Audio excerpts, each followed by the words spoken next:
صدیوں پرانی بات ہے، عرب کے تپتے ہوئے ریگستان کی ایک چھوٹی سی بستی النور میں حاسم اور قاسم نام کے دو سگے بھائی رہتے تھے، جنہیں پوری بستی والے ان کی سادگی، سیدھے پن اور دنیاوی چالاکیوں سے انجان ہونے کی وجہ سے بے وقوف اور نادان سمجھتے تھے، کیونکہ بڑا بھائی حاسم بازار میں بکریاں بیچنے جاتا تو کسی غریب کی لاچاری دیکھ کر اصل دام سے بھی کم میں یا مفت میں ہی بکریاں دے کر خالی ہاتھ گھر لوٹ آتا، اور چھوٹا بھائی قاسم تو اپنے حصے کا آخری روٹی پانی بھی کسی بھوکے پیاسے راہی کو پلا کر خود بھوکا سو جاتا تھا۔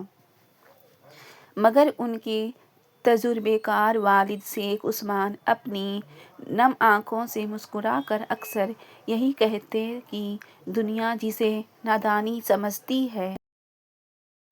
شاید اللہ کے نزدیک وہی بندے کی سب سے بڑی دانائی اور صاف نیت ہے۔ پھر وقت کا پہیہ گھوما اور شیخ عثمان کا انتقال ہونے لگا تو انہوں نے اپنے دونوں بیٹوں کو پاس بلا کر وصیت کی کہ میری زندگی بھر کی کمائی 2 صندوقوں میں بند ہے، جن میں سے ایک تم چن لینا اور دوسرا تمہارے چاچا کا ہوگا۔ ان کے انتقال کے فوراً بعد لالچی چاچا جعفر نے آغاز میں ہی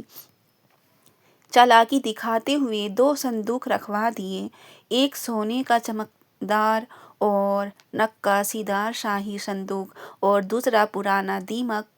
کا کھایا ہوا ردی صندوق۔ اور جب پوری برادری جمع تھی تو حاسم اور قاسم نے ادب و سادگی کے تحت بڑے چاچا کا حق مانتے ہوئے سونے کا صندوق انہیں دے دیا اور خود اپنے والد کی پرانی نشانی سمجھ کر وہ ٹوٹا پھوٹا صندوق ہی بسم اللہ پڑھ کر سویکار کر لیا۔ جس کے بعد لالچی چاچا جعفر جب اپنی حویلی جا کر سونے کا صندوق کھولتا ہے تو اس میں سے صرف بھاری بھرکم پتھر اور شیخ عثمان کے پرانے قرض کی رسیدیں نکلتی ہیں، جو اب قانونی طور پر جعفر کو بھرنی تھیں، جبکہ دوسری طرف دونوں نادان بھائیوں کے پرانے صندوق سے کوئی روپے پیسے نہیں بلکہ ایک زرداب کتاب، جنگ لگا تانبے کا نقشہ اور والد کا ایک خط نکلتا ہے جس میں لکھا تھا کہ جسے دنیا دولت سمجھتی ہے وہ فنا ہونے والی ہے اور اصلی خزانہ وادی حق میں چھپا ہے، جہاں یہ نقشہ تمہیں لے جائے گا، مگر یاد رکھنا یہ سفر تمہاری نیت اور ایمان کی سب سے بڑی آزمائش ہوگا۔ اس کے بعد دونوں بھائیوں نے چاچا کی بدقسمتی پر افسوس جتایا اور اللہ پر توکل کر کے ریگستان کے بھیانک سناٹے میں انجان سفر کے لیے نکل پڑے، جہاں دوپہر کی جھلسا دینے والی دھوپ میں ایک نوکیلے پتھر سے ان کا پانی کا مشکیزہ پھٹ گیا اور ان کے پاس بمشکل 2 گھونٹ پانی بچا۔ تبھی راستے میں ایک اجڑے کھنڈر کے پاس انہیں ایک ادھمرا پیاسا گدھ پرندہ تڑپتا ہوا دکھا، جس کی چونچ کھلی تھی اور وہ اپنی آخری سانسیں گن رہا تھا۔ تو انسانیت اور رحم دلی دکھاتے ہوئے دونوں بھائیوں نے اپنی پیاس سے تڑپتے ہوئے بھی اپنے حصے کا آخری پانی اس مرتے ہوئے بے زبان پرندے کے حلق میں ٹپکا دیا، جس سے خوش ہو کر اس پرندے نے آخری سانس لیتے ہوئے ایک سوکھے کنویں کی طرف اشارہ کیا، جہاں کی منڈیر پر ایک نیلا پتھر چمک رہا تھا جس پر لکھا تھا کہ جو اپنی جان سے زیادہ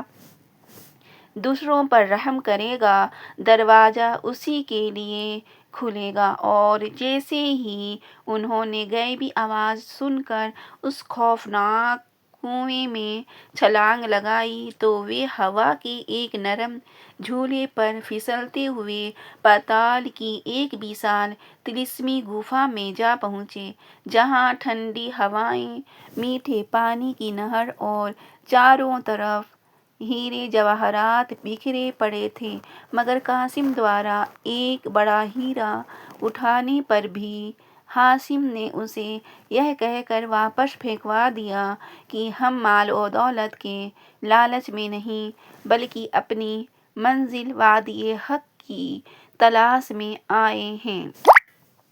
جس سے پرسن ہو کر گفا کا طلسم ٹوٹا اور نقشہ ایک روشنی دینے والی مشال میں بدل گیا۔ آگے بڑھتے ہی زنجیروں میں جکڑے ہوئے ایک وشال بھیانک نگہبان نے ان کا راستہ روکا اور ان کے دل کا چھپا ہوا سچ مانگا، جس پر بڑے بھائی ہاشم نے روتے ہوئے اپنا ڈر قبول کیا کہ وہ اندر سے کمزور ہیں اور قاسم کی بے گناہی و